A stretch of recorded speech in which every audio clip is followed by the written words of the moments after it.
What's up, you guys? Welcome back to my Bookish world. I'm Alex, and today I'm going to do the last part of my January wrap-up. I know this is coming a little late, but you know what? Just the definition of my life. Everything is just kind of a mess lately. So I did a mid-January wrap-up. I'll try to remember to link that up above. But today I'm going to be doing the last 5 books that I read in January, because I ended up reading a total of 12 books, which is crazy. So I talked about 7 in the first half.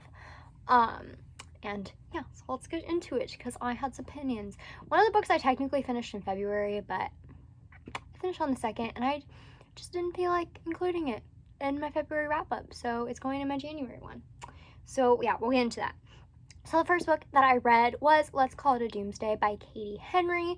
I ended up giving this 3 stars. This book follows a girl who has really bad anxiety, and she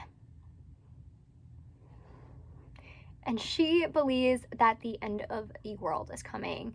But she meets this girl who basically just tells her the world is gonna end.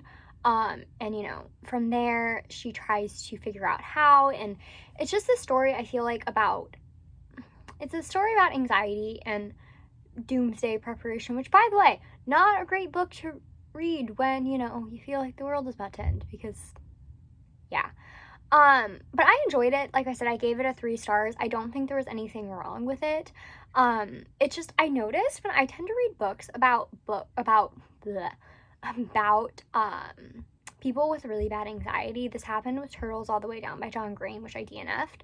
I tend to not like the book as much if the main character has really bad anxiety, because it makes me feel bad, and then I'm just a mess. So I just don't read books usually with the main character having anxiety. It's great that we have that, and also there's really great therapy representation, and it's good anxiety rep from what I can tell, but it freaks me out, so I gave it a 3 stars.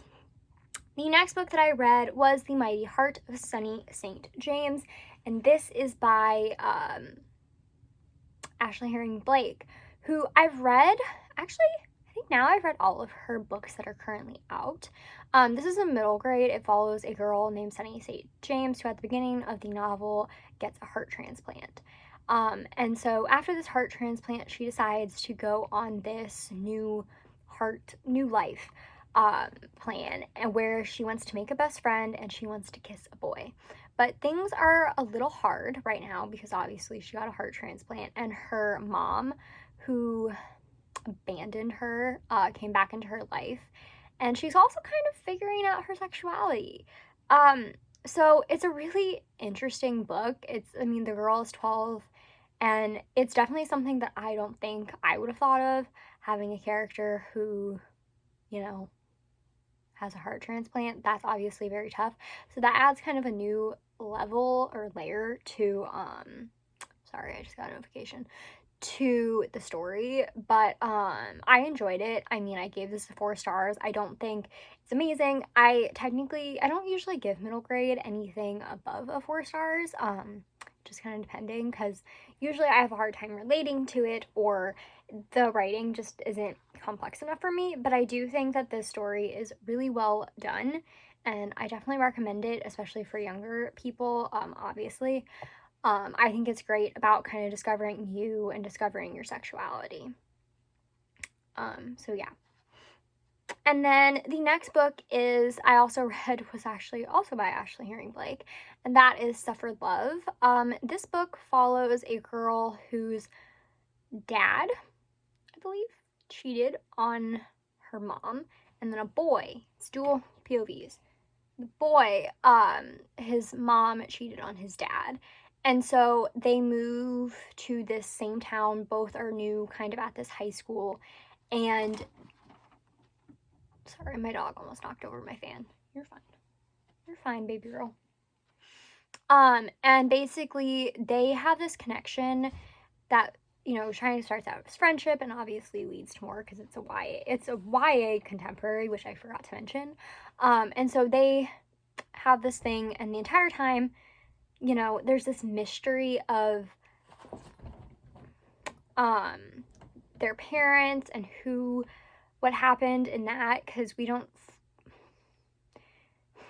there's the mystery. There's just this mystery because they have this connection, but there's more to it, and it takes you a little bit before you find out exactly how there's more to it. But I do recommend it. I will say that there is trigger warning for cheating, if that's something that bothers you. That's in this book. And then what else? Oh, there is some Shakespeare kind of stuff in it. They're reading, I don't remember what the name of the play is, but they're reading one of Shakespeare's plays, and the name of the book, Suffer Love, kind of comes from that. So if you're a Shakespeare fan, this might be a good book for you, but I give it 4 stars. It wasn't anything amazing. Honestly, it's more of a 3.5. I enjoyed it. It was actually pretty addicting to read, which I think is why I gave it a 4 stars. But like I said, it's not anything that like I'm going to be screaming about from the rooftops. So it was just good. The next book that I read was Tales of the Hinterland by Melissa Albert. This is like, okay, if you've read The Hazelwood or The Night Country by the same author, this is like, it's a hard time explaining it. This is like the book of fairy tales that's inside those books that they talk about. And so I was really excited when it came out. I did give this 4 stars. All I can really say is I really like when books that have created this world come out with that. Like, I know the Grishaverse, Leigh Bardugo came out with Language of Thorns, and like that's not what it's called, The Lives of Saints or something like that. Like, I like that idea, and so I really enjoyed that. I will say these stories are very, very dark. And like, it's a bunch of little short stories / fairy tales, but like I said, they're very dark. So I would look up trigger warnings for that, because I definitely was not expecting just how dark they are. But I did enjoy it. Like I said, I gave it 4 stars. I didn't connect with it as much, but they are very atmospheric, and I do think that if you like fairy tales and you kind of like atmospheric reads, that you will enjoy this. And the last book, that I read, I did finish in February, on February 2nd while I was working, but technically I read over 50% of it in January, so I'm counting it. And that is actually Honey Girl by Morgan Rogers. I was lucky enough to get approved on NetGalley by the publisher for an e-arc of this. And I'm really excited that I got to read it. This comes out on February 23rd. So pre-order this, buy it. I'm definitely going to be buying it on release day. I'm so excited, but I haven't told you what it's about, so let me do that. This book follows a girl named Grace who recently got her PhD in astronomy, and she is very lost on kind of where she wants to be in life, if that makes sense. Yeah. Anyway, and then she goes to Las Vegas with her friends, and one night she gets really, really drunk, and she ends up getting married to a girl. And so it's kind of the story of figuring out her life after getting her PhD, and also trying to figure out how this wife fits into her life and if she can make it fit. And I love this book. I give it 5 stars. It was just incredible. The writing was incredible. It felt lyrical, but also not. And it was just, it was atmospheric, and it was gorgeous. And I can't wait to read more from Morgan Rogers. I will say there are a few trigger warnings, but also let me say Rep first. So there's Rep, is a Black main character. She is queer. Pretty sure she's gay, just lesbian. I don't think that's ever explicitly said that she's like just lesbian, but I'm pretty sure she is.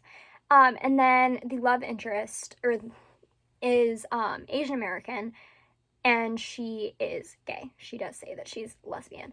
So that's really awesome. There is some anxiety rep as well as depression rep. But I will say trigger warning for self-harm, depression, anxiety, and I believe some substance abuse. Although if you look at Morgan Rogers's website, there is a full list of trigger warnings, so I do recommend doing that before going into it, just to make sure that you're absolutely taking care of yourself. But I definitely recommend this book if it's something that you can handle. I think this book is going to be so amazing for so many people, and I'm so happy that there's another book out there with a, how do I say this? With a mixed race couple that isn't specifically black and white. I just think that's so cool. And I'm just so excited to see what Morgan Rogers does in the future. And I'm so excited for this book, and I completely urge you to look into it and read it and buy it because it's amazing. And by the way, I gave it 5 stars if I didn't already say that. So that's it for this video. Don't forget to comment, like, and subscribe. Follow all my social media down below. That's Twitter, Instagram, and Goodreads. And I will see you guys next time. Goodbye.